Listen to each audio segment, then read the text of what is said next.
नमस्कार दोस्तों, स्वागत है आपका आपके अपने channel study for teaching exam में। दोस्तों, डीएलएड फर्स्ट सेमेस्टर के रायन सीरीज़ के अति लघुत्तरी क्वेश्चन हम कर रहे हैं। आज ये हमारा लास्ट सेशन है। हम सारे सब्जेक्ट के अति लघुत्तरी प्रश्न कर चुके हैं। दोस्तों, डीएलएड फर्स्ट सेमेस्टर के सभी प्रशिक्षु भाइयों को मैं बताना चाहता हूँ कि इस चैनल पर सारे रायन सीरीज के पूरा कंप्लीट कराया जाएगा। ठीक है, बहुविकल्प भी मैंने करा दिए, सारे सब्जेक्ट के अति लघु उत्तरी करा दिए और आगे जो दीर्घ उत्तरी है वो भी हम कराएंगे। और रायन सीरीज खत्म होने के बाद हम कोई और सीरीज लेंगे जो कि काफ़ी अच्छी होगी और आपके क्वेश्चन पेपर में अच्छे से अच्छे अंक दिला सके। चलिए, बिल्कुल टाइम वेस्ट नहीं करते हैं, शुरू करते हैं आज का क्लास। हमने लास्ट क्लास में 50 तक कर लिए थे, 50 से आगे करते हैं 51 प्रश्न। 51 से ये है कितना, ये इसमें शायद 110 कुछ क्वेश्चन है। चलिए शुरू करते हैं। 51 क्वेश्चन है। जब बालक किसी तथ्य कार्य को दूसरे बालक के तथ्य कार्य को देखकर उसकी जगह सीखता है तो यह सीखने की कौन सी विधि कहलाती है? इसे कहते हैं क्या? इसे कहते हैं निरीक्षण विधि। 2015 में आया वो क्वेश्चन है। अगला क्वेश्चन है, अन्य बातों के समान होने पर बालक कई बार अभ्यास करते करते कोई चीज़ सीख ले तो सीखने की यह विधि थॉर्नडाइक की किस विधि के अंतर्गत आती है? यह आती है प्रयत्न एवं भूल की विधि के अंतर्गत। ठीक है। अगला क्वेश्चन 53, जब एक कुत्ते के सामने पहले घंटी बजाई जाती है, फिर उसी के सामने भोजन का टुकड़ा दिया जाता है और कुत्ता लाल साबित करता है, यह प्रक्रिया कई बार होने के बाद प्रयोगकर्ता द्वारा घंटी बजाने की ही कुत्ते द्वारा लाभ साबित करना किसके और कौन से सिद्धांत के अंतर्गत आता है? ये आता है आपके संबद्ध प्रतिक्रिया का सिद्धांत। ये जो दिया था किसने? पावलक ने दिया था।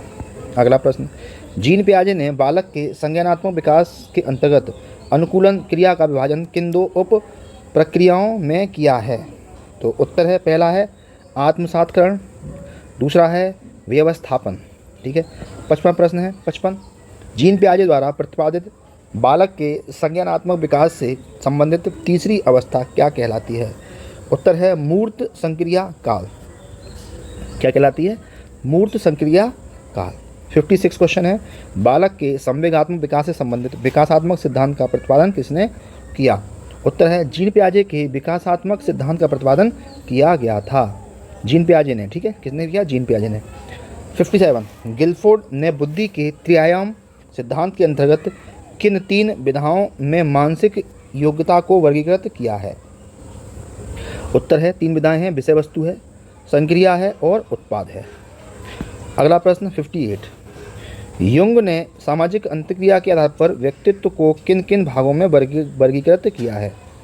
युंग ने सामाजिक अनुक्रिया के आधार पर व्यक्तित्व को तीन भागों में वर्गीकृत किया है। पहला है अंतर्मुखी, फिर है बहिर्मुखी और तीसरा है उभयमुखी। अगला प्रश्न है 57, वह मानसिक प्रक्रिया जिसमें संगठित और व्यवस्थित रूप से चिंतन किया जाता है क्या कहलाता है? उत्तर है, वह मानसिक प्रक्रिया जिसमें संगठित एवं व्यवस्थित रूप में चिंतन किया जाता है क्या कहलाते हैं? तर्क कहलाती है।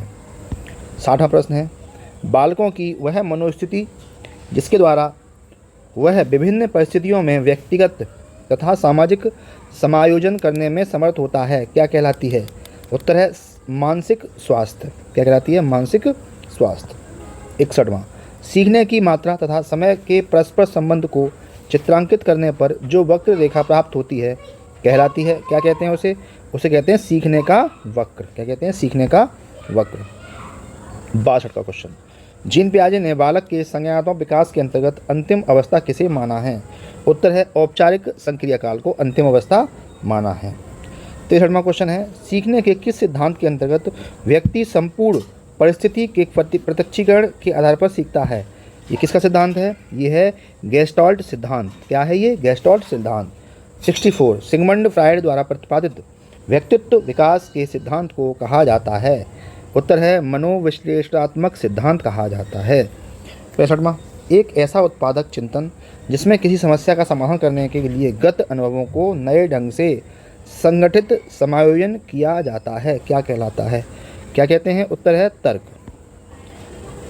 बालक में पाए जाने वाले जन्मजात अभिप्रेरकों के नाम बताइए। उत्तर है जन्मजात अभिप्रेरक हैं, कौन से हैं? भूख है, प्यास है, नींद है, हीमियोस्टेसिस है, तापक्रम का निगमन है, मात्रक व्यवहार है, काम है, पलायन है, युद्ध युत्सा है, जिज्ञासा है, क्रीड़ा है, तथा हास्य विनोद आदि। अगला प्रश्न 67, प्राप्तांक जो किसी प्रदत्त को दो भागों में बांटता है क्या कहलाता है? उसे कहते हैं मध्यांक। क्या कहते हैं? मध्यांक। अभिगम, धारणा, पुनः स्मरण तथा पहचान आदि प्रक्रियाएं किसके अंतर्गत आती हैं? ये आती हैं, उत्तर है स्मृति के अंतर्गत आती हैं। 69 क्वेश्चन, बेप्रेरक व्यक्ति, बेप्रेरक जिन्हें व्यक्ति अपने प्रयासों से प्राप्त करता है क्या कहलाता है? उसे कहते हैं व्यक्तिगत अभिप्रेरक। क्या कहते हैं? व्यक्तिगत अभिप्रेरक। 70वां प्रश्न है, वह शक्ति जिसके कारण व्यक्ति अपने कार्य को करने या न करने के लिए बाध्य हो जाता है क्या कहलाता है? उसे कहते हैं प्रेरणा। उत्तर है, क्या कहते हैं? प्रेरणा। 71वां प्रश्न है, बाल विकास के अंतर्गत बाल्यावस्था की अवधि कौन सी मानी जाती है? बाल्यावस्था 6 से 12 वर्ष तक मानी जाती है। शिक्षाविदों ने इसे प्रारंभिक विद्यालय की आयु कहा है। क्या कहा है? प्रारंभिक विद्यालय की आयु। 72 क्वेश्चन, जीन पियाजे ने बालक के संज्ञानात्मक विकास की 2 प्रक्रियाओं का वर्णन किया है। पहली है संवेदीय पेशी अवस्था, दूसरी है पूर्व संक्रियात्मक अवस्था। 73 प्रश्न, पूर्व ज्ञान, विषय वस्तु, शारीरिक स्वास्थ्य व परिपक्वता, मानसिक स्वास्थ्य व परिपक्वता, अधिगम की इच्छा व प्रेरणा आदि किसे प्रभावित करने वाले कारक माने जाते हैं? किसे मानते हैं? अधिगम को। किसे प्रभावित करते हैं? ये अधिगम को। 74, पावलोव द्वारा अपने प्रयोग में पहले घंटी बजती थी, फिर भोजन दिया जाता था। यह प्रक्रिया कई बार होने पर अंत में क्या पाया गया? उत्तर है, पावलोव द्वारा प्रयोग के संदर्भ में अंत में अनुकरण होना पाया गया। अनुकरण होना पाया गया। 75, बुद्धि लब्धि निकालने का सूत्र क्या है? तो सूत्र है बुद्धि लब्धि बराबर मानसिक आयु अपॉन वास्तविक आयु इंटू 100। अगला है CAT का निर्माण किसने किया?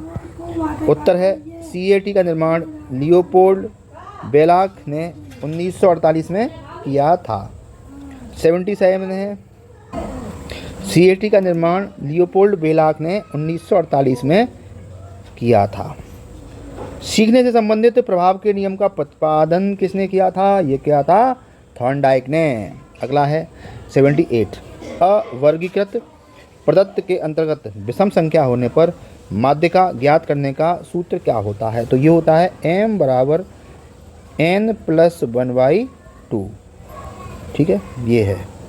अगला है 79, व्यक्तित्व का वह प्रकार जिसके अंतर्गत व्यक्ति दूसरे लोगों, समाजों के अन्य लोगों की प्रगति के लिए सोचकर कार्य करता है क्या कहलाता है?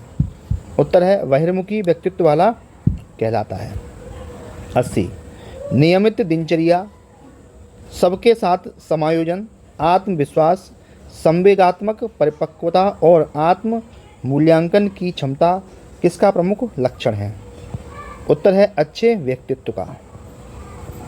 81, सीखने के वक्र में उन्नति होना किस रूप में प्रदर्शित की जाती है? उत्तर है सीखने के वक्र में उन्नति होना वक्र के बढ़ते क्रम में प्रदर्शित किया जाता है। 82, बालक की वृद्धि कब रुक जाती है? उत्तर है बालक की वृद्धि के विषय में समस्त विद्वान एकमत हैं, परंतु एक बात को सभी स्वीकार करते हैं कि बालक की वृद्धि 25 वर्ष की आयु पूर्ण होने पर स्थिरता प्राप्त करके रुक जाती है। 25 वर्ष तक बढ़ती है भैया बच्चे की हाइट। TAT का संबंध किससे है? TAT का संबंध व्यक्तित्व परीक्षण से है, जिसका प्रतिपादन मरे एवं मॉर्गन ने किया था। 84, स्मृति का मुख्य कार्य क्या है? उत्तर है पूर्वानुभव को संजोकर रखना तथा समय आने पर याद दिलाना ही स्मृति का मुख्य कार्य है। 85, सक्रिय विस्मृति से क्या आशय है? उत्तर है सक्रिय विस्मृति का कारण व्यक्ति है, वह स्वयं ही किसी बात को भूलने का प्रयास करके उसे बढ़ा देता है। फ्रॉइड के अनुसार हम विस्मृति की क्रिया द्वारा अपने खुद अनुभव को स्मृति से निकाल देते हैं। 86 प्रश्न है सृजनात्मकता से क्या आशय है? सृजनात्मकता का आशय का अर्थ मौलिकता से लिया जाता है। मौलिकता मुक्त साहचर्य है। सृजनात्मकता में साहचर्य के तत्वों का मिश्रण रहता है। उस कार्य को सृजनात्मक कार्य कहते हैं जिसके कार्य का नवीन परिणाम नवीन है।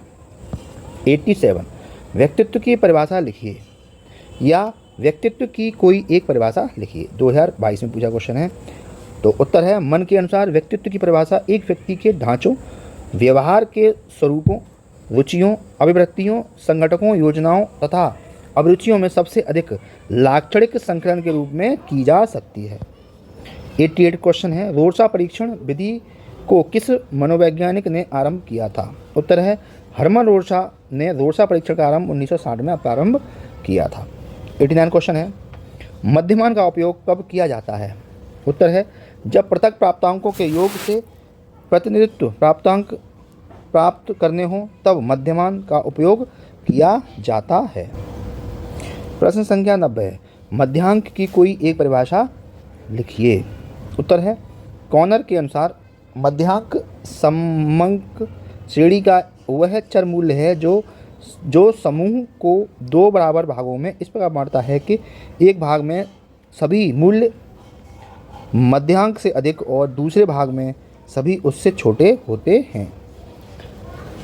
91वां प्रश्न है जन्म के समय शिशुओं के भीतर कितने संवेग पाए जाते हैं? उत्तर है 3 संवेग पाए जाते हैं। प्रश्न संख्या 92 बुद्धि के बाहुकारक सिद्धांत का प्रतिपादन किसने किया था? उत्तर है थॉर्नडाइक ने किया था। 93 अंतर्मुखी व्यक्तित्व से क्या तात्पर्य है? उत्तर है अंतर्मुखी व्यक्तित्व उस व्यक्तित्व को कहते हैं जो आत्मचिंतन अधिक करता है, दार्शनिक प्रवृत्ति का होता है तथा कम सामाजिक होता है। 94 सामान्य बौद्धिक स्तर के बालक की बुद्धिलब्धि कितनी होती है? तो 90 से 109 तक होती है। 95 बुद्धि परीक्षण के लिए प्रयुक्त होने वाले टीएटी परीक्षण का निर्माण किसने किया था? तो टीएटी परीक्षण का निर्माण किसने किया था? मरे और मॉर्गन ने। अभिप्रेरणा का क्या अर्थ है? उत्तर है अभिप्रेरणा एक प्रक्रिया है जिसमें सीखने वाले की आंतरिक शक्तियाँ या आवश्यकताएं उसके वातावरण के विभिन्न लक्ष्यों की ओर निर्देशित होती हैं। अगला है 97 हल के अनुसार सीखने की प्रक्रिया का आधार क्या है? उत्तर है हल का मत है कि सीखने की प्रक्रिया का आधार आत्म संशोधन है हल के अनुसार। 98 सीखने की कोई एक परिभाषा लिखिए। तो वुडवर्थ के शब्दों में नवीन ज्ञान व प्रतिक्रियाओं को अर्जित करने की प्रक्रिया को सीखना या अधिगम कहते हैं। 99 बच्चों के भाषा विकास में अवरोधन के 2 कारण लिखिए। उत्तर है ध्वनि दोष के कारण भाषा विकास में अवरोधन हो जाता है। बोलने के अंगों में दोष के कारण भी भाषा विकास में अवरोधन हो जाता है। 100 प्रश्न संख्या 100 बाल विकास के अंतर्गत शैशवावस्था की आयु कितनी होती है? उत्तर है जन्म से 5 वर्ष तक। अगला प्रश्न है 110 थॉर्नडाइक ने अपने सीखने के सिद्धांत के अंतर्गत कितने नियमों की चर्चा की थी? उत्तर है कितने नियम की चर्चा की? 3 नियम की। 102 प्यास, भूख, निद्रा, प्रतिष्ठा में से कौन सा अर्जित अभिप्रेरणा के अंतर्गत आता है? तो क्या आता है? प्रतिष्ठा। 103 सीखी गई सामग्री को पुनः स्मरण करने की असफलता क्या कहलाती है? उत्तर है क्या कहलाती है? विस्मृति कहलाती है। 104 किसी अवर्गीकृत प्रदत्त में सबसे अधिक बार आने वाली संख्या क्या कहलाती है? कहलाती है बहुलांक।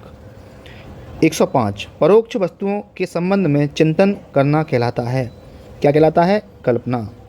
106 बालक के केंद्रक में सामान्यतः कितने गुणसूत्र होते हैं? तो बालक के केंद्रक में सामान्यतः 46 गुणसूत्र होते हैं।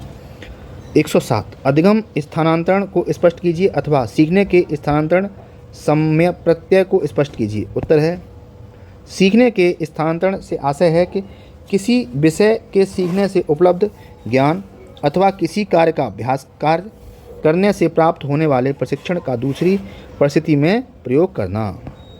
108 प्रश्न संख्या बालक के कोषों एवं पेशियों में समय के साथ साथ होने वाला वह परिवर्तन जिसके कारण वह निश्चित समय पर ही कोई कार्य करने के योग्य होता है क्या कहलाता है? परिपक्वता। वैयक्तिक एवं सामूहिक बुद्धि परीक्षण में मुख्य अंतर क्या है? उत्तर है वैयक्तिक बुद्धि परीक्षण व्यक्तिगत रूप से प्रशासित किए जाते हैं जबकि सामूहिक बुद्धि परीक्षण समूह में प्रशासित किए जाते हैं। 111 प्रश्न। कितने प्रश्न हैं इसमें? इसमें हैं आपके 100, अरे इसमें तो काफ़ी प्रश्न हैं, 135 प्रश्न हैं। चलिए कोई बात नहीं, कर लेते हैं। 111। जब कोई बालक सीखने को तत्पर होता है तब वह जल्दी से चीज़ों को सीखता है। यह थॉर्नडाइक के सीखने के किस नियम के अंतर्गत आता है? यह आता है तत्परता का नियम। 112। शारीरिक रचना, बुद्धि, रुचि, व्यक्तिगत गुणों में एक व्यक्ति का दूसरे से भिन्न होना क्या कहलाता है? ये कहलाता है व्यक्तिगत भिन्नता। 113। वह मानवीय योग्यता जिसके द्वारा व्यक्ति किसी नवीन रचना विचार को प्रस्तुत करता है क्या कहलाता है? उत्तर है योग्यता सृजनात्मकता कहते हैं। 114। बालक के विकास में जो परिवर्तन होते हैं उनका संबंध शरीर और मन दोनों से होता है, स्पष्ट कीजिए। बालक के विकास का प्रभाव न केवल उसके शरीर में होने वाले परिवर्तनों पर पड़ता है बल्कि उसके हार्मोनों में भी परिवर्तन आता है, जिसका प्रभाव उसके मन पर भी पड़ता है। इससे न केवल वह शारीरिक रूप से परिवर्तित तथा विकसित होता है बल्कि मानसिक रूप से परिवर्तित होता है। अगला प्रश्न है, बाल विकास के सिद्धांतों का शैक्षणिक महत्व बताइए। तो उत्तर है, बाल विकास के सिद्धांत हमें यह बताते हैं कि विभिन्न अवस्थाओं में बालक का विकास एक समान नहीं होता है।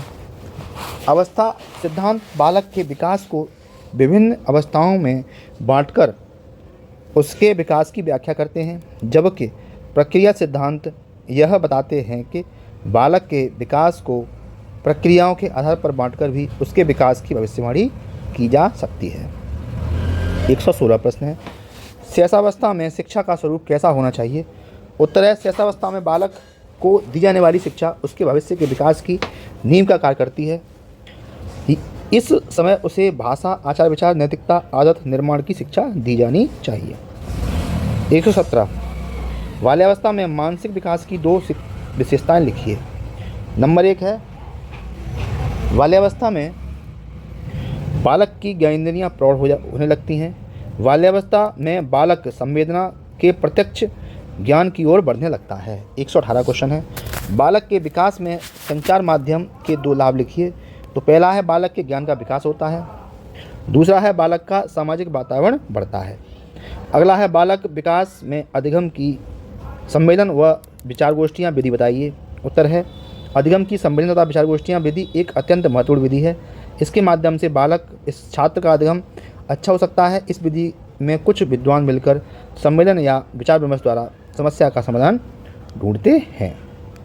120 बुद्धि लब्धि का सूत्र है ये, मानसिक आयु अपॉन वास्तविक आयु इंटू 100। बालक में विस्मृति कम करने में कोई 2 उपाय बताइए। तो किसी वस्तु को स्मरण करने से पूर्ण ध्यान होना, दूसरा है स्मरण के पश्चात विश्राम करना चाहिए। ठीक है। अगला है, प्रतिद्वंद्विता से आप क्या समझते हैं? जब कोई व्यक्ति विभिन्न समूहों या व्यक्तियों से अधिक श्रेष्ठता स्थापित करने के लिए प्रयास करता है तो उसे प्रतिद्वंद्विता कहते हैं। सीखने के प्रहार की 2 विशेषताएं, प्रमुख कारण एवं उन्हें दूर करने के उपाय बताइए। तो सीखने के प्रहार के कारण है अभिप्रेरणा का अभाव, अभ्यास का अभाव। 2019 में आया क्वेश्चन है। प्रहार को दूर करने के उपाय, तो विभिन्न संसाधनों से अभिप्रेरणा देना। शारीरिक एवं मानसिक थकान को दूर करने के उपाय करना। तीसरा है, आदतों को सुधारने का प्रयास करना। 124 शिक्षक को बाल विकास का ज्ञान क्यों आवश्यक है? 2 कारण बताइए। उत्तर है, शिक्षक के लिए बाल मनोविज्ञान की उपयोगिता को विभिन्न बंधुओं द्वारा स्पष्ट किया गया। पहला है, बाल मनोविज्ञान शिक्षक को सम्यक दृष्टिकोण प्रदान करता है। दूसरा है, बाल मनोविज्ञान की सहायता से बालक के विकास की विभिन्न अवस्थाओं का ज्ञान प्राप्त हो जाता है, जिससे शिक्षक रुचि, क्रिया व खेल के सिद्धांत पर आधारित शिक्षक पद्धति का प्रयोग करता है। तीसरा है, बाल मनोविज्ञान कक्षा में उपयुक्त शैक्षिक वातावरण उत्पन्न करने में सहायक होता है। 125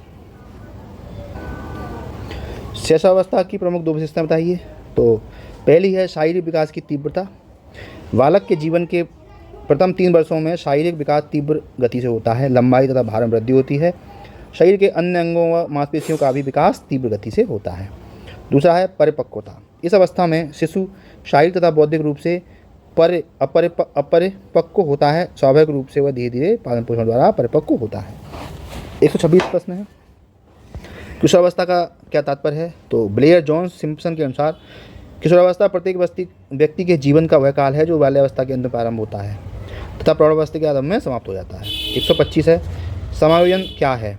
उत्तर है, गेट्स व अन्य के शब्दों में समायोजन निरंतर चलने वाली वह प्रक्रिया है जिसके द्वारा व्यक्ति अपने और वातावरण के बीच संतुलन संबंध के लिए अपने व्यवहार में परिवर्तन करता है। 128 है, सामाजिक विकास क्या है? तो सामाजिक विकास का तात्पर्य विकास की उस प्रक्रिया से है जिसके द्वारा व्यक्ति सामाजिक वातावरण के साथ समायोजन करता है, सामाजिक नियमों के अनुरूप अपनी इच्छाओं एवं आवश्यकताओं पर नियंत्रण करता है, दूसरों के प्रति अपने कर्तव्यों का अनुभव करता है तथा लोगों के प्रति अच्छे सामाजिक संबंध स्थापित करता है। 129 है, आवाज़ में भारीपन किस अवस्था में आता है? उत्तर है ये आता है किशोरावस्था में। कल्पना से आप क्या समझते हैं? उत्तर है कल्पना मनुष्य के नवीन आविष्कार, साहित्य सृजन, नव निर्माण आदि की देन है। कल्पना एक मानसिक क्रिया है जिसमें गत अनुभवों को या उन वस्तुओं को जो सामने उपस्थित नहीं होता है उसे नवीन रूप से संगठित करके या सजाकर पुनः स्मरण किया जाए। कल्पना में स्मृति का भी प्रभाव परिलक्षित होता है। कल्पना संवेदन, प्रत्यक्षीकरण एवं स्मृति पर आयत होते हुए भी एक स्वतंत्र क्रिया है। अगला है 131, रुचि के भेद बताइए। तो जन्मजात रुचि और एक अर्जित रुचि। ठीक है। अगला है अमूर्त बुद्धि से आप क्या समझते हैं?